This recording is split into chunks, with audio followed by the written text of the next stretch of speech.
Witajcie w Białej Podlaskiej, na rynku, który mieści się tutaj już od XVI wieku, a my znajdujemy się pod zegarem. Szukacie charakterystycznego miejsca, gdzie można się spotkać? Spotkajcie się pod zegarem. Biała Podlaska to miasto znane z kultury sportowej. To tutaj ma siedzibę AWF, no i to oczywiście rowerowa stolica Polski. Chyba nawet od zawsze. Ale mało kto wie, że Biała Podlaska to też unikalne dziedzictwo kultury żydowskiej, dziedzictwo ludzi, którzy zamieszkiwali to miasto przez kilka wieków. Dziś pokażemy Wam Białą, która jest na wyciągnięcie ręki, na wysokości wzroku i historie takie, o które można się nawet potknąć. A tych historii jest całkiem dużo, bo od XIX wieku większość mieszkanek i mieszkańców miasta była pochodzenia żydowskiego. W 1931 roku Żydzi stanowili niemal 65% populacji miasta. Bialscy Żydzi to głównie, choć nie tylko, Hasydzi. Hasydyzm jest jednym z nurtów judaizmu wywodzącym się z Europy Wschodniej, opartym na mistycyzmie i żarliwej modlitwie. Teraz można spotkać tę społeczność głównie w Izraelu lub na Brooklynie w Nowym Jorku. Co łączy Brooklyn z Białą Podlaską? No właśnie, Hasydzi. W Białej na początku XX wieku posługiwano się językiem polskim, rosyjskim, jidysz i hebrajskim.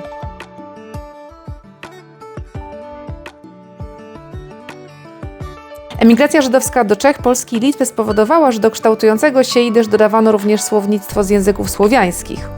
Jidyszyzmy są więc używane w naszym codziennym języku, na przykład słowo ciuchy czy ślamazara. Żydzi i Żydówki stanowiły integralną część miasta i było to bardzo aktywna społeczność.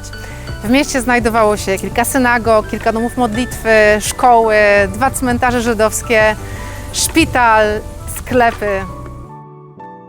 I może zatrzymajmy się na chwilę przy codzienności. Jak wyglądało życie Żydówek i Żydów w mieście? Czym się zajmowali? Jak żyli? Część ludzi było bogatych, ale w większości żydowscy mieszkańcy i mieszkanki miasta byli biedni.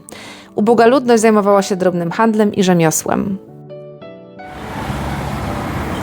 Czy zastanawialiście się kiedyś, skąd nazwa Plac Rubina? Od kamieni, od rubinów, od rabinów? Nic bardziej mylnego. Nazwa ta pochodzi od nazwiska kupca, Chaima Lewiego Rubinsteina, który udostępnił to miejsce kupcom na początku XX wieku. Nie stało się to przypadkiem. To około 1908 roku rosyjska administracja postanowiła przenieść handel najpierw z placu w centrum miasta na ulicę Brzeską. Tam z kolei dla wielu kupujących było za daleko. Stąd Chaim Lewi Rubinstein przeznaczył swoje podwórze, niewielki plac, pod handel. Może nie była to jeszcze współczesna galeria handlowa, ale na pewno jej podwaliny. Plac Rubina. Wyobraźcie sobie, że to tutaj tętniło gospodarcze życie miasta. Żydowska przedsiębiorczość w Białej to nie tylko handel, ale też produkcja. Na przykład mieszkający w Białej Podlaskiej Henryk Rabe prowadził drugi co do wielkości po podlaskiej wytwórni samolotów zakład pracy w mieście. Fabryka Rabego. Wytwarzała sztyfty i kopyta do obuwia i zatrudniała aż 500 pracowników. Była to fabryka, która przetrwała wojnę i teraz znacie ją jako bialskie fabryki mebli. Aktywność gospodarczą uzupełniła aktywność polityczna. Żydzi mieli mandaty w Radzie Miejskiej i uczestniczyli w życiu politycznym miasta. Właściwie każda ogólnopolska organizacja żydowska miała swój oddział w Białej Podlaskiej. W organizacji zrzeszały się także kobiety i należała do nich choćby świecka żydowska młodzieżowa organizacja Hashomer Hatzair. Młodzi działacze i działaczki organizowały koncerty, wykłady, chodzili do kina, na rajdy, odczyty, tak samo jak dzisiaj prowadzili polityczne spory. A zaproszenia na swoje odczyty zapewne wiele z nich drukowało w drukarni Frysztyka przy ulicy Janowskiej 5. Stamtąd jest choćby ten plakat zapraszający na wiec z udziałem żydowskiego posła Apolinarego Hartglasa. Hartglas 3-krotnie zasiadał w polskim Sejmie i był jednym z twórców pierwszej niepodległościowej konstytucji Polski. W przedwojennej Białej ukazywały się gazety lokalne i czasopisma w jidysz. Jak widać, gazety miały tak jak teraz duży potencjał reklamowy, co pokazuje reklama tabletek na bóle głowy pod nazwą Gwiazdka. Przy silnych bólach głowy gwiazdki mogły nie zadziałać. Potrzebny był szpital żydowski, a ten znajdował się przy ulicy Janowskiej. Budynek za mną to jedyny zachowany żydowski budynek publiczny w całej Białej Podlaskiej. powód do dumy całej społeczności, to w nim Żydówki mogły rodzić zupełnie za darmo. Dziś jest to Urząd Stanu Cywilnego. Towarzystwo Ochrony Zdrowia Ludności Żydowskiej co roku organizowało kolonie letnie dla biednych i słabych dzieci. TOZ wynajmował w tym celu duży teren, przywożono czysty piasek do opalania, sadzono roślinność. Pomimo trudnej codzienności był czas na zabawę. Szkolny dwór, to tak nazywa się ten plac. To tutaj przed wojną znajdowała się synagoga, jedna z 5 synagog w Białej Podlaskiej, którą Niemcy zburzyli w 1943 roku wraz z likwidacją getta. A skąd nazwa Szkolny Dwór? No bo właśnie tutaj przed wojną były żydowskie szkoły. W tamtych czasach szkoły świeckie działały od poniedziałku do soboty, co dzieciom żydowskim ze względu na szabat utrudniało naukę. I o ile szkoły żydowskie dla chłopców, czyli chedery, były dla nich dostępne, o tyle dziewczynki nie miały się gdzie uczyć. W 1921 roku w Białej powstała szkoła podstawowa nr 4, szkoła dla dziewczynek żydowskich. Rok później naukę zaczęło w niej aż 440 uczennic żydowskich. Życie kobiet i mężczyzn pochodzenia żydowskiego nie było łatwe, o czym świadczy masowa emigracja z Białej do innych miast i krajów.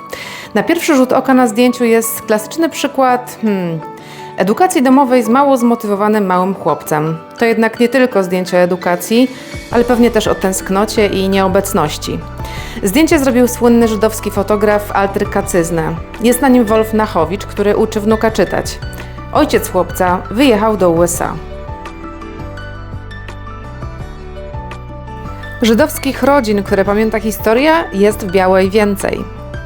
Jesteśmy przy ulicy Krótkiej, przed kamienicą, którą w 1931 roku zbudował dla siebie i swojej rodziny dentysta Joel Zilberberg. Jego syn Chaim chodził do tutejszego liceum Kraszewskiego. To przed tym domem zobaczycie 3 kamienie pamięci, czyli tak zwane Stolpersteine. Stolpersteine, potykacze, kamienie pamięci. Kostki z metalową płytką mają tylko 10 na 10 cm. Na niej kilka słów i cyfr. Kamienie pamięci to projekt artysty Guntera Demniga, którego intencją jest przywrócenie imienia i nazwiska ofiarom hitlerowskich prześladowań zgodnie z wersetem Talmudu. Człowiek zostaje zapomniany dopiero wtedy, gdy zapomniane zostanie jego imię. Przy ulicy Krótkiej kamienie upamiętniają Joela, Chaima i Gertrudę Waksin. Drugi syn Joela, Dawid, przetrwał wojnę, a jego potomkowie żyją w USA. A skoro jesteśmy przy temacie domów żydowskich, to zajmijmy się mezuzami.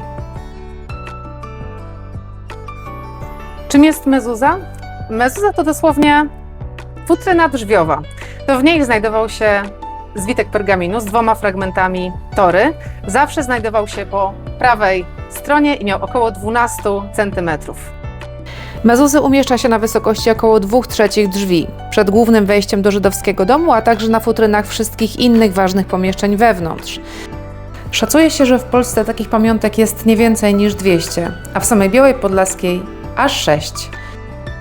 Uda Wam się odnaleźć choć jedną? A może widzieliście ślady po mezuzach w innych miastach? Stoimy w miejscu, w którym w 1941 roku zaczynało się getto.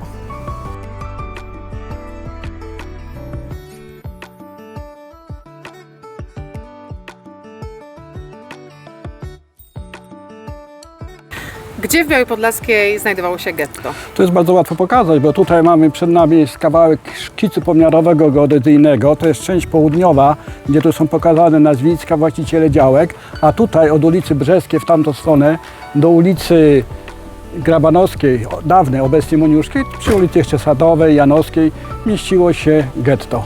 Mapę przedwojennej Białej Podlaskiej i galerię zdjęć z historii miasta można zobaczyć na skwerze przy ulicy Łaziennej. Każdy w getcie musiał nosić opaskę z wyszytą na niej gwiazdą Dawida. Mógł poruszać się wyłącznie w wyznaczonym rejonie. Co pewien czas Niemcy przeprowadzali selekcję wśród mieszkańców getta. Słabych fizycznie wywożono lub rozstrzeliwano.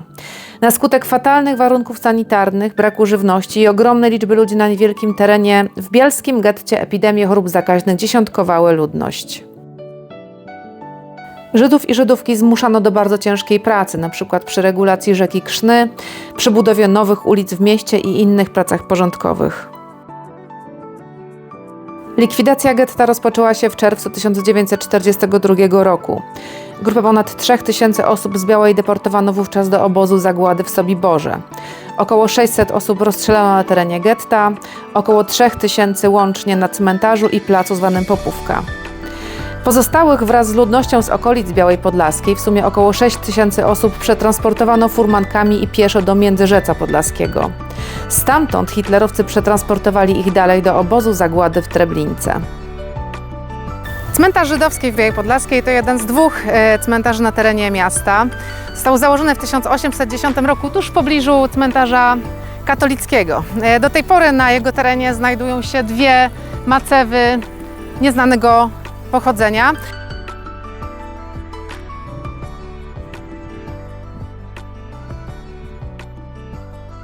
Poświęćmy chwilę macewom, czyli płytom nagrobnym. Macewa to łukowato zwieńczona płyta z napisami głównie po hebrajsku oraz dekoracjami graficznymi, które często wskazują na cechy osoby zmarłej. Kim były osoby, którym wykonano macewy z wizerunkiem ptaka z owocem czy lwa? Na ogrodzeniu cmentarza można zobaczyć inny ważny symbol judaizmu, czyli menorę. Menora to 7-ramienny świecznik, najstarszy symbol judaizmu, tak samo ważny jak krzyż dla chrześcijan. Na cmentarzu znajduje się też pomnik ofiar Holokaustu, upamiętniający 12 000 Żydów z Białej Podlaskiej i okolic, a także Suwałk i Augustowa, którzy zginęli w obozach zagłady. Postawiony został w latach 80. na miejscu bardziej okazałego pomnika wzniesionego tu po wojnie i zniszczonego w 1947 roku. Dziś jak podejdziecie bliżej, zobaczycie dwie tablice nawiązujące do dekalogu i gwiazdę Dawida. Nie da się opowiadać historii Białej, Podlasia i Lubelszczyzny bez historii tutejszych Żydówek i Żydów. Ich dorobek i tragiczne losy są naszym wspólnym dziedzictwem. Wiedza o nich może być pretekstem i okazją do rozumienia tego, kim jesteśmy i kim chcemy być, jakie miasto tworzymy, jakimi sąsiadami jesteśmy i dlaczego, czym jest dla nas wspólnota. Przystańmy w tych kilku miejscach w Białej, pokażmy je dzieciom i znajomym, wspomnijmy ich dawnych mieszkańców i mieszkanki, poznajmy ich historię. Zastanówmy się, co dziś mówią ich ślady. Do zobaczenia w Białej.